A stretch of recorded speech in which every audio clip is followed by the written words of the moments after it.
সর্বপ্রথম কথা হলো রব্বুল আলামিন আমাদেরকে এই দুনিয়াতে পাঠিয়েছেন শুধুই মাত্র কেবলমাত্র আল্লাহ তাআলার ইবাদত বন্দেগী করার জন্য। কথা ঠিক না ঠিক? ঠিক। দুনিয়াতে আসার পরে আপনি আমি অনেকেই হয়তো আল্লাহর হুকুম মানতেছি, আবার কেউ খেয়াল খুশি মতো মন যেভাবে চাইতেছে ঠিক ওই রকম ভাবে চলতেছে। কথা ঠিক না ঠিক? ঠিক। তবে রব্বুল আলামিন আপনাকে আমাকে সতর্ক করে আয়াতের মাধ্যমে, কোরআন কারীমের আয়াতের মাধ্যমে আপনাকে আমাকে সতর্ক করেছে। কথা ঠিক না ঠিক? কেন সতর্ক করেছেন? মৃত্যুর পরে আপনার আমার আরেকটি জীবন আছে না নাই? আছে। মৃত্যুর পরে হিসাব নিকাশ হবে কি হবে না? এক শ্রেণীর মানুষ আমরা যারা আলহামদুলিল্লাহ এই মাহফিলে আসলাম, বসলাম, কোরআন কারীমের আলোচনা শুনতেছি, নামাজ যারা পড়তেছি, মাহফিলের সঙ্গে যারা জড়িত, যেভাবে হোক, টাকা দিয়ে হোক, শ্রম দিয়ে হোক, বুদ্ধি দিয়ে হোক, আপনার আমার ফলটা আশা করা যায় ভালো হবে। কথা ঠিক না ঠিক?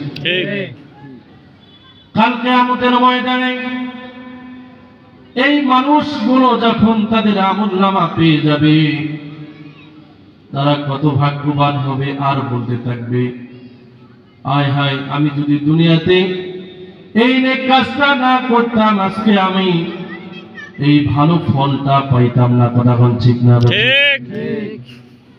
আবার আরেক শ্রেণীর মানুষ তারা আফসোস করবে আর বলবে, দুনিয়াতে কেউ যদি আমাকে একবার সতর্ক করত, কেউ যদি আমাকে দিনের পথে ডাকতো, আমি এগুলো গুনাহ করতাম না, আজকে আমি জাহান্নামে যাইতাম না। দুনিয়াতে কেউ যদি আমাকে সতর্ক করত, অবশ্যই অবশ্যই আমি তাদের মতো নেক কাজ করতাম, আজকে আমাকে জাহান্নামে যাওয়া লাগতো না, আমিও আজকে জান্নাতে যাইতাম। কথা ঠিক না ঠিক? সম্মানিত হাজিরিন, এজন্য এই দুনিয়াতে রব্বুল আলামিন আপনাকে আমাকে পাঠানোর পরে সতর্ক বার্তা হিসেবে কিছু আয়াত নাজিল করেছেন। এই আয়াতগুলো আপনাদের সামনে আমি একটা একটা করে বলবো আর আপনাদেরকে বয়ান শোনাবো। শুনবেন তো ইনশাআল্লাহ? ইনশাআল্লাহ। এই দুনিয়াতে আসার পরে আপনি ভালো কাজ করেন আর না করেন, ভালো কাজ করেন আর মন্দ কাজ করেন, সবগুলো কাল কিয়ামতের ময়দানে রব্বুল আলামিন আপনার আমার সামনে তুলে ধরবে।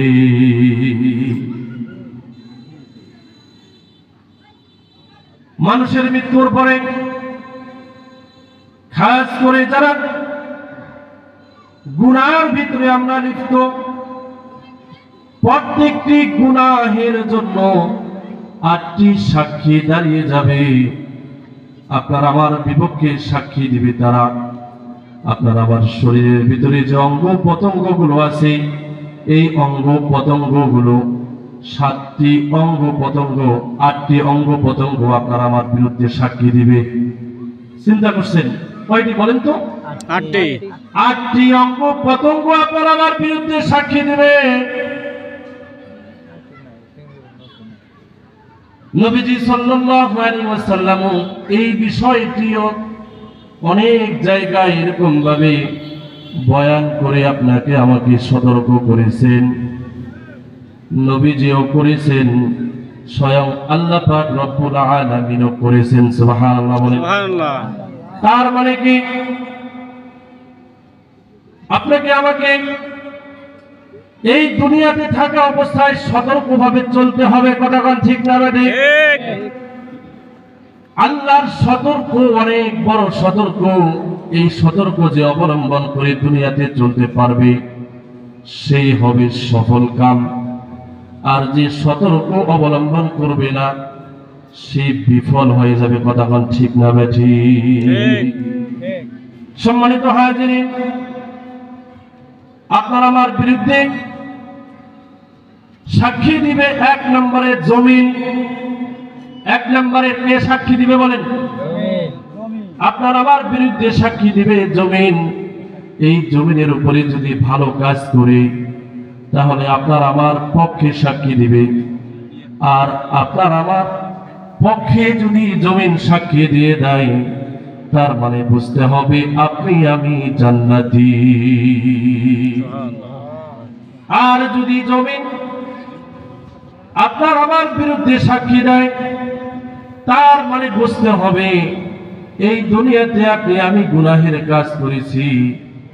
আর ওই গুনাহের বৃত্তান্তটা স্বয়ং জমিন নিজেই আল্লাহ তাআলাকে শোনাবে। কি শোনাবে? সেটা আবার আল্লাহ রাব্বুল আলামিন নিজেই বলতেছেন। আমরা সকলেই জানি সূরাতুল জিলজাল। এই সূরাতুল জিলজালের ৫, ৬, ৭ নম্বর আয়াতে রব্বুল আলামিন কি বলেন দেখেন, ইয়াউমাইযিন তুহাদ্দিসু আখবারাহা বিআন্না রাব্বাকা আওহা লাহা। ইয়াউমাইযিন তুহাদ্দিসু আখবারাহা, মৃত্যুর পরে কিয়ামতের ময়দানে জমিন তার বৃত্তান্ত সমস্ত মানুষের সামনে তুলে ধরবে। আপনি আমি কোথায় বসে বসে টিভি দেখছি আর মানুষের গীবত গেয়েছি, কোন চেয়ারের ভিতরে বসে কোন জীবনের ওই কোন জমিনের উপরে দাঁড়িয়ে দাঁড়িয়ে বসে বসে কোথায় সুদের টাকা নিয়েছি, কোথায় মানুষকে অন্যায়ভাবে কষ্ট দিয়েছি, কোথায় ঘুষের টাকা নিয়েছি, সবগুলো রেকর্ড আছে না নাই? জোরে বলেন। আছে আছে। সবগুলো আপনার আমার হয়তো মনে থাকবে না, কিন্তু জমিন সেদিন আপনার আমার বিরুদ্ধে দাঁড়িয়ে যাবে। তার বৃত্তান্ত সেদিন জমিন সবার সামনে তুলে ধরবে। তার মানে কি?